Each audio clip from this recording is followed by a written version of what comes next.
What's going on, garden nerds? Today we are here in my yard. It is May.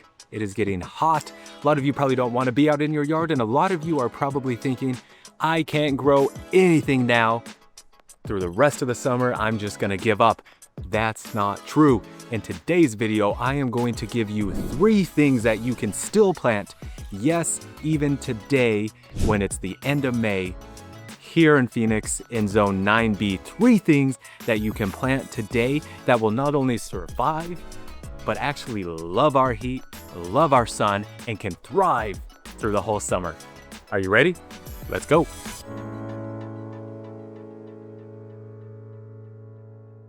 So the first plant that you can plant in your yard, yes, even in the middle of summer, and have it thrive, is this little guy right here, this Orange Jubilee. And guess what? Look behind me. That is a huge Orange Jubilee that just a few years ago looked just like this. I love Orange Jubilee. I have 4 or 5 of them in my yard. I used to have even more. I use them to build microclimates. I use them to build shade because they love the sun, they love the heat, they grow very fast, and they can protect all of my more sensitive trees. The Orange Jubilee is awesome, and you can plant it. Let's talk about where to plant it. You want to find a spot in your yard that gets sun, lots of sun.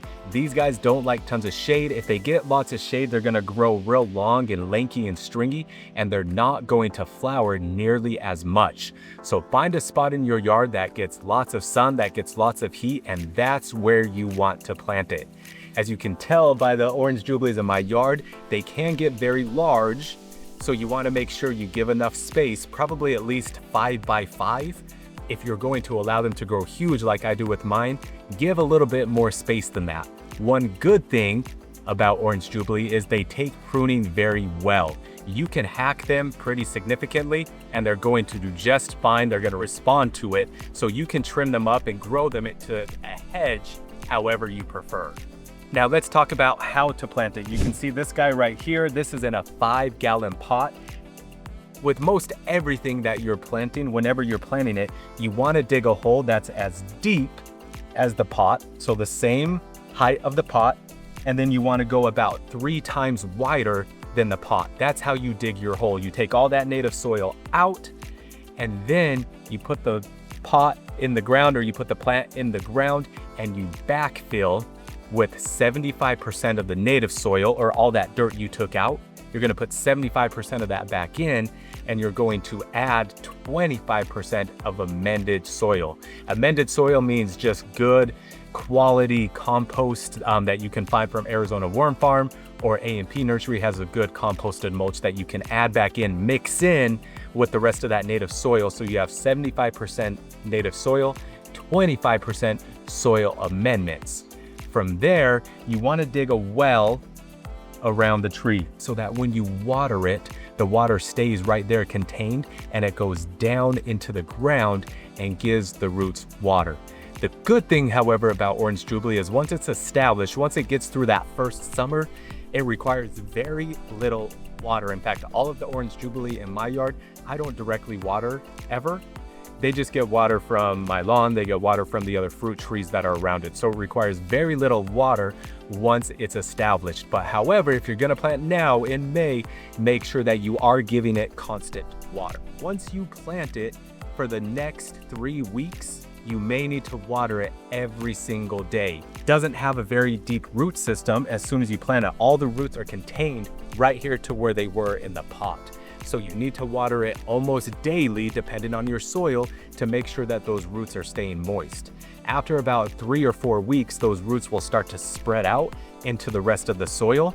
And from there, you can go to a more spread out schedule. So you'll gradually start to spread it out to go now every 2 days. And then after a week or 2 of doing that, now every 3 days, then every 4 days. And eventually by the end of the summer, you should be down to only having to water this guy at deep, nice water once a week. And then from there, you're good. You can stay on that consistent schedule once a week until it's big and thriving. And if you don't have any other watering around it like I do, then you probably want to maintain that once a week schedule. But if you have other shrubs and fruit trees and things that you are watering weekly close by, you can probably cut off the water to the Orange Jubilee altogether. It just depends on your yard and your setup.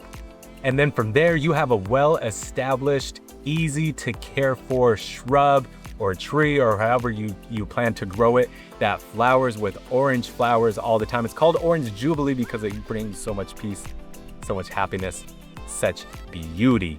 The hummingbirds love this, the bees love this, tons of pollinators love it, and they'll fly all around it all the time. It brings a lot of green and vibrance and color to your yard, and there's not a lot of care and maintenance and water to go along with it.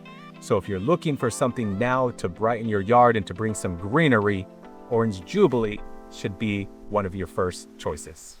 All right, guys, and the second thing that you can plant right now in the middle of summer, the end of May, right now, and not only have it survive, but have it thrive, is a pomegranate tree. You can see this little pomegranate tree right here. You can see this larger one that's been in the ground here at my house for 3 or 4 years. Yes, this will quickly turn into that. Pomegranates love our climate. In fact, in some areas, pomegranates are native to our environment. And so that means they take little water and they grow very fast. But more importantly, they love the sun and they love the heat. And that is why you can plant a pomegranate tree right now. So where can you plant a pomegranate tree? Well, just like the Orange Jubilee, you can plant a pomegranate tree in the middle of the sun where they get sun all day long. Very few things can take full sun in Arizona zone 9B, but pomegranates absolutely can. Not only can they, but they prefer it. They thrive in it. So find the hottest spot in your yard that gets the most sun, and that's where you can plant your pomegranate tree. And for spacing, as you can tell, this gets a little big. I have another pomegranate tree over there that is about 10 feet tall. They can get very big. They can get 10 feet by 10 feet, no problem. You can train them into a shrub or you can train them into a tree. It just depends on how you want it to grow. But make sure that you are giving it enough space to grow and spread out because it will want to. And when it comes to planting, it's the same that we talk about with every tree, with every shrub, just like we talked about with the Orange Jubilee. Dig a hole as deep as the pot and 3 times wider than the pot. Then you take it out of the ground, put it in the hole, and you backfill with 75% native soil, 25% soil amendment, which is really good quality compost. Maybe throw in some mycorrhizal fungi that you get locally, maybe throw in some worm castings, things that will really jumpstart the soil life and biology and get that soil nice and good like you want, and that starts feeding your pomegranate tree.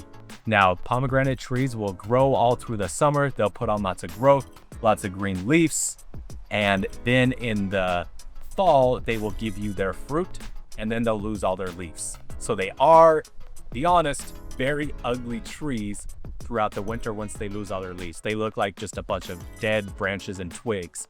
But then come February, March, they start putting on awesome new growth, and they put on their awesome flowers as well. Red, beautiful flowers that will eventually turn into pomegranates.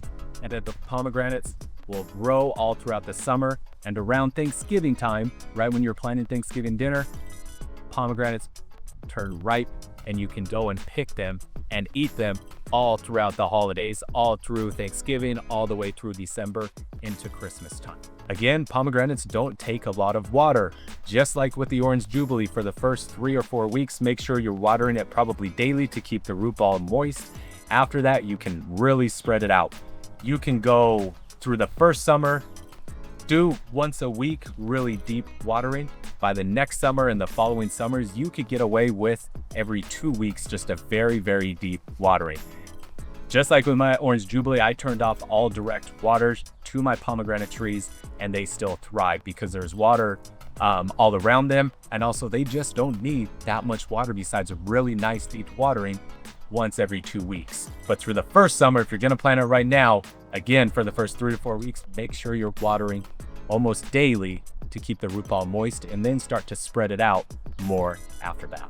A few tips on long-term care. Pomegranates do need to be trimmed. So even though they grow very easily, they do require a little bit of maintenance. So in the winter, when they lose all their leaves, you need to make sure that you're pruning it to give it the shape that you want. That's the time that you prune it. If you never prune it, it's gonna grow out of control and you're not gonna get great fruit production. So we're not going to go into pruning on this video, but just know if you do buy a pomegranate tree, you're going to want to prune it every winter when it loses its leaves.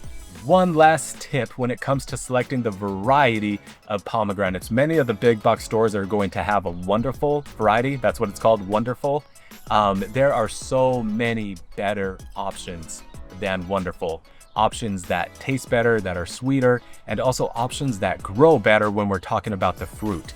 The pomegranate has a pest. I made another video on it, you can check it out, called the leaf-footed bug. Those leaf-footed bugs love the wonderful variety for some reason. They stick their little beaks in there and they suck out all the juice of the pomegranate. So then come Thanksgiving, when you go to pick it and you open it up, it's just dry and rotten inside. Other varieties I have found, like this one behind me is a Parfianca. They are not as susceptible to the leaf-footed bug, and they just seem to grow better and to give you better fruit. So when you're looking for a specific variety, stay away from the wonderful if you can, and find another variety and you'll be happy that you did. So go plant a pomegranate today. It will thrive through the summer. All right, guys, and the last thing that you can plant right now and have not only survive but thrive in your yard, yes, even in summer, the end of May, are vincas. I love vincas. I love vincas because they love our climate. They love Arizona. You can see these vincas that I have here and that I have over here. I love that they line my walkway, so when you come to my house and walk to the front door, you see all of this beautiful color. Vincas are awesome, and if you're looking to add a little bit of summer color, these are the flowers that you should use. Just like everything else we've talked about, vincas love heat, they love the sun. So you can find an area where they get full all-day sun. They can also get, 5 hours of sun and the rest of the day shade, and they're gonna do just fine. They're pretty resilient. Another great thing about vincas is they do drop their seeds as they continue to grow, and they fill in and get bushier and bushier. So all of these vincas right here started with just 2 of these packs, and now you can see what they've turned into. So with just a little bit of vincas, soon you can have a whole flower hedge of vincas. And when it comes to space, the cool thing, I mentioned a flowering hedge of vincas, you can actually prune them. They like to be pruned, they respond well to being pruned, and they seem to get bushier and bushier and really have a nice, thick, dense hedge as you prune them. So you can plant them in a large area, you can also plant them in a small area, and then prune them however you need to. When it comes to watering, same thing, guys. For the first 3 to 4 weeks, make sure you're giving them constant water. After that, they can be fine with just a weekly deep soak. Another cool thing about vincas, if they do need water, they're going to show you very quickly. They'll start to kind of wilt, and as soon as they do that, all you have to do is go out and give them a good dose of water, and you'll see them literally within a few hours, boom, perk right back up. So you can get away with once a week, but if you see them struggling, just add a little bit more. They're gonna tell you if they're struggling. And when it comes to planting, guys, there's really nothing wrong you can do. Take them out of their little shells here, put them in the ground, top it with some good quality compost. You can put these right into the native soil, and then as long as you top it with a good quality compost, they're going to be just fine. So if you're looking to add some summer color like I have here in my walkway, go and get some vincas and plant them today. You will be very happy with how they turn out. So there you go, garden nerds. These are 3 things that you can grow right now. Yes, even in May through June and July, as it gets really hot, you can plant these things, and they're not only going to survive, but they are going to thrive. Don't be discouraged and think you can't have any greenery or color here in your yard in the middle of the summer. You can, and you can start with these 3 things. If you have any further questions about how to take care of these things, I have videos exclusively on all of these things that you can find on the YouTube channel. And if you can't find those answers, ask me down below and I will help, because I want to see you be successful. I want to see you have a yard full of green and color all throughout the year. Thanks for watching. We'll see you in the next video.